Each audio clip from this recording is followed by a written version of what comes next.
And the fourth one, which we're covering tonight because we didn't cover this weekend, is this. I've got to live with wholehearted living.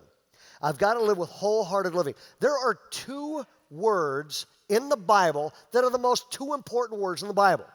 Matter of fact, these two words have changed human history. Just these two words have caused wealthy people to voluntarily give massive amounts of money away. Just these two words have caused people who are corrupt to turn their lives around and live God-honoring lives the rest of life. Just these two words are going to lead 1,000 teenagers across the border to Mexicali, Mexico, and we're going to dedicate you later. Jesus said these two words. Matter of fact, he actually said them to everybody.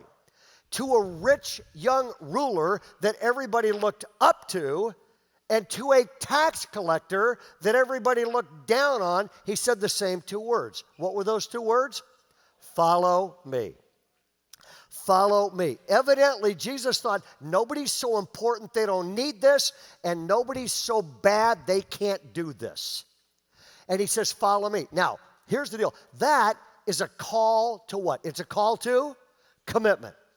You know, it is impossible to follow Jesus without making a commitment. And it's also an all-in commitment. Here's the deal. Half-hearted people are never inspired and never live well. Okay? 33 years ago, Carol and I got married. Best thing that ever happened to me. And I'll never forget, this pastor looked at me and said, do you promise to love her, honor her, cherish her, keep yourself only unto her, as long as you both shall live? Imagine me standing there going, yeah, pretty much most of the time. If I would have said this, what would she have done? Walked right out. What would her dad have done?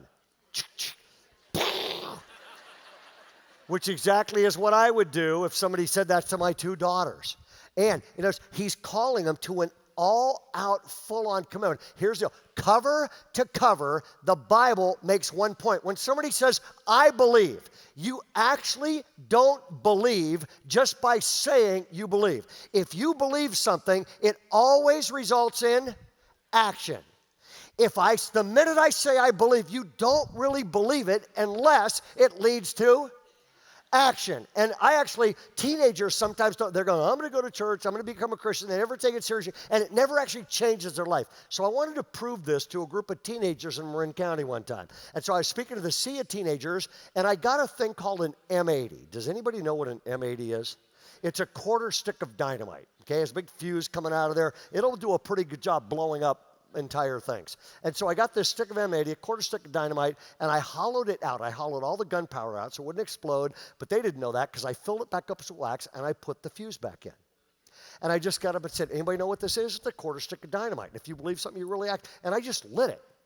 And I held onto it while I was speaking, and it started burning down lower and lower. All these kids were like, holy, he's going to blow himself up. He's going to kill himself, all this kind of stuff. This is awesome. And I'm holding on and saying, and it's going down. And just, you know how, you ever seen a fuse go off? Just before it burns right, it flares up, and then you know it's going to explode. And just as all these kids are like, they're going, he's going to kill himself, he's got this quarter stick of dynamite. And I'm going, this is a quarter stick of dynamite, but if you believe something, you'll act. And just as it flared up and was going to explode, I took it and I threw it into that side of the room. This explains why I'm no longer at this church. What did this entire side of the room do when I threw a quarter stick of dynamite at them? They jumped on this side of the room. Why did they do that? Because they believed it was going to explode, and because they believed it was going to explode, they took action. If your faith does not change your life, if your faith doesn't result in action, if your faith doesn't call you to commitment, if your faith doesn't result in tithing, if your faith doesn't result in serving, if your faith doesn't result in life change, then it's not an authentic faith. That makes sense? It's a half-hearted faith, and thank you for that smattering of applause. It's a half-hearted faith, and half-hearted people never change the world. And matter of fact, here's the deal. It's like everybody's going that way. Even a dead fish can float downstream with everybody else. If you believe something, it will change your life. Does that make sense?